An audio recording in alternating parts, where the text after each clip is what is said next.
Department of Planning and Natural Resources is working on wind rules and regulations that they're putting in process right now for my signature.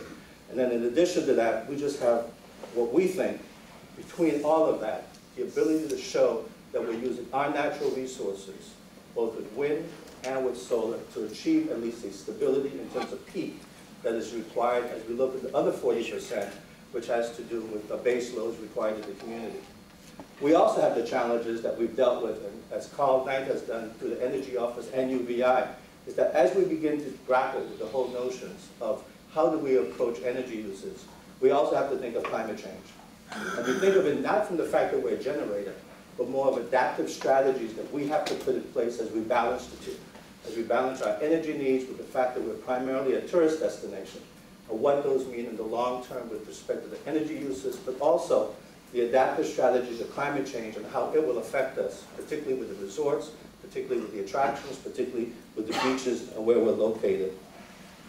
Waste to energy. We were not able to convince the community this last go-around that waste to energy was the way to go. But we believe that if we couple it with the recycling program and the discussions that we've had with EPA, particularly with Region 2, we believe that we can come up with a strategy where, one, the community will feel comfortable, but also that the EPA will feel comfortable also with respect to the regulations and the permitting of the process, especially if we start looking at wood pellets and get a lot more creative, whether it be with local wood plants, and whether it's tantan, or somehow utilizing the garbage and what we generate as part of the waste stream process, but only if it's part of what we consider to be something that allows for recycling to take place.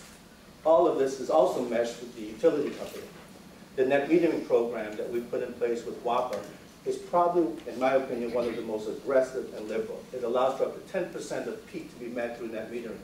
As of today, we have less than 150 customers on there and accounting for less than 1% of peak demand, which means that there's a tremendous amount of growth that we can accomplish. So throughout government, throughout what we've tried to put in place is to show that we are committed to making sure that we go down a path towards energy sustainability and renewable energy sources. The ESCO program that we've done with 11 schools will result in $1.1 million of savings over the next 10 years once that's in place. We've put a program in place with the Virgin Islands Energy Office to do the other 34 schools within the next 6 months based on the financing that we're looking at. Public Works has begun to replace the incandescent traffic signals with LED lights. WAPA is all part of the street lighting program. We provided funding to the VI Housing Authority to be able to take some of their solar water heating units and replace them and upgrade them. At the same time, Carl Knight and the Energy Office is working to change the culture in government through a system they put in place where we have appointed managers in each department to look at usage, to look at the investments that are required, and also at the same time to manage how do we get the reduction down from the cost that we're paying, which is nothing more than transferred to the private sector. We're looking at our vehicle fleet, and we're reducing the size of our vehicle fleet from 25% last year to an additional 30% in fiscal year 13. And the renewal of all our leases, we're now setting standards as to what has to be in place with respect to energy efficiencies before we will renew or before we will enter into negotiations on new leases. All part of what we believe is necessary if government is to lead towards something that is achievable both in terms of reducing the cost of electricity. The most difficult sector, I believe, is going to be the business community. Not by their commitment and willingness to be part of the process, but by the ability to finance the conversions that are necessary and the retrofits that are necessary, particularly in this environment that we're in right now. The VI Energy Office had the WISE program, which allows for 40% subsidy in terms of the retrofitting and the building. We're now looking to expand that program to where we increase the subsidy and also look at the credit requirements so we can expand the ability to have more businesses involved with less dependence on their resources and more public investment to go forward. WAPA is putting in place a business unit, which is done in conjunction with the Department of Interior, to be able to look at demand-side management and also look at how best they can work with businesses to be able to reduce their costs. The hardest area in terms of lending today is green technology. It's investments that are being made with respect to energy and energy efficiency. Whether it's renewable, whether it's transportation, whether it's water, whether it's waste, or whether it's pure efficiency. Our challenge, however, is locally, how do we get our banks to lend in this particular area? Over the last 10 years, we've had less than 10 SBA loans in our community. And we've had less, and the aggregate of those loans are less than $2 million. At the same time, the asset growth of our banks has increased, thereby showing deposits have increased in a commensurate way, while loans as a part of the portfolio has gone from 55% down to 40%.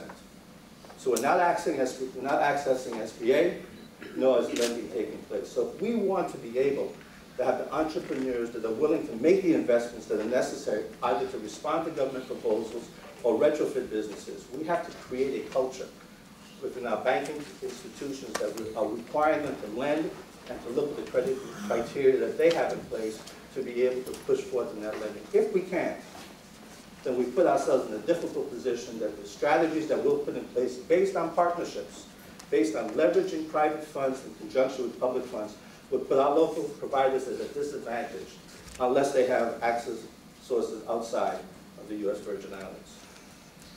And once we've dealt with the peak, once we've dealt with the demands and how we meet the peak, whether it be wind, through solar, waste to energy, or any other resources, the question then becomes, how do we deal with the other 40%?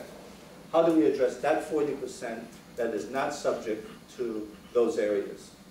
Clearly, our sole dependence on oil cannot be what we're looking for. We need to figure out how to get off of it. The one area that we have looked at, we've explored, and it is a challenge, is looking at liquefied natural gas. The cost of liquefied natural gas today is competitive, extremely competitive, particularly if you look at the pricing that's based on the U.S. pricing in the Henry Hub versus looking at the pricing from Trinidad or in Europe. It is clear that we have to look at a way to transition from where we are to that area. What does that require? It requires an investment in retrofitting our generators, which is not cost prohibitive and we can do. The challenge that we will have is how do we address the issue of storage and how do we address the issue of supply? How do we address it in a scale that makes it attractive both to the provider and at the same time so that our community gets the benefit of doing that? In conjunction with the delegate, with WAPA, we've begun those discussions. We've talked to those that are looking at exporting from the U.S. We're starting to negotiate to see what we can do through public purchase, public power agreements to be able to put in place where both in St. Thomas and in St. Croix, we'll have the ability to be able to provide liquefied natural gas as a source on a consistent basis over a period of time. Is it real? It is real. It's a process that we're looking to issue an RFP within the next 6 months to be able to look at providers that can do that for us in a reasonable period of time. And lastly, the interconnection with Puerto Rico. We believe that is the one way that we can begin the process of connecting the Virgin Islands to an energy source that has multiple parts of its portfolio, whether it be from wind, from hydro, from natural gas, that we can hook into in a way that gives us the connectivity that is necessary. And we have 1 of 4 locations that are looking at this. The World Bank is looking at the other 3. And the first leg is from Puerto Rico to St. Thomas, looking at the BVI, and then possibly an interconnection to St. Croix. But it begins to provide the stability that we're looking for in the short term, in the long term. I think that given the challenges that we've experienced in the last year, is nothing compared to what we've experienced in the years before. Whether it be from Hugo in Maryland, to the closing of Martin Marietta, to RV Illumina, to what we're now going through with the Hovensa closing, which clearly had a tremendous impact on our economy. When you look at the disruption to the supply sources, when you look and you consider the impact on our environment, when you consider the impact on the business community, it clearly indicates that the combination of the Hovensa closing and our need to get off fossil fuel are 2 combinations that will cause for a transformation in all respects. We can no longer just continue to do what we've been doing in the past, but look at what can we do to change both the economic platform of the Virgin Islands, but at the same time the supply sources that come in. We're not at risk in the sense of access to the docks. We're not at risk in terms of access to the tanks at Hovensa. Those relationships will somehow we will figure out how to maintain, even if it requires that we have to litigate. We cannot afford to put our community or ourselves at that risk by any stretch of the imagination. But the way that we get there is by being realistic about the reinvestment that is required by our business community, the support that has to be there by the government, and also at the same time, the requirement that government change how it's been doing things. permitting must be more streamlined, it must be fairer, it must be equitable, so that a lot of the ideas that you have to get through and to meet these objectives are ones that require us to change how we've been doing businesses. The fluctuation in oil prices, the whims of energy companies in terms of what they're charging, the uncertainty for us to move away from that requires that we have that partnership that is necessary. So I have no fear of telling you that we're changing. The way WAPA is doing business is changing. The way that the Waste Management Authority is doing business, it is changing. And the way the government is looking at how business should operate is changing. And those changes are being driven primarily and in conjunction with the private sector. Because we recognize that in order to achieve the public sector objectives we want, requires us that we be responsive both to the needs of the consumer, with lower costs, to the ratepayer who can no longer afford what's happening, but also to the private sector as the job creators and those that provide the incomes that we need to go forward. So in conclusion, again, I'd like to thank you for this opportunity to be a very small part of a very big agenda, and to thank all of you for participating in something I think is extremely important to the present, but more so to the future. Thank you very much.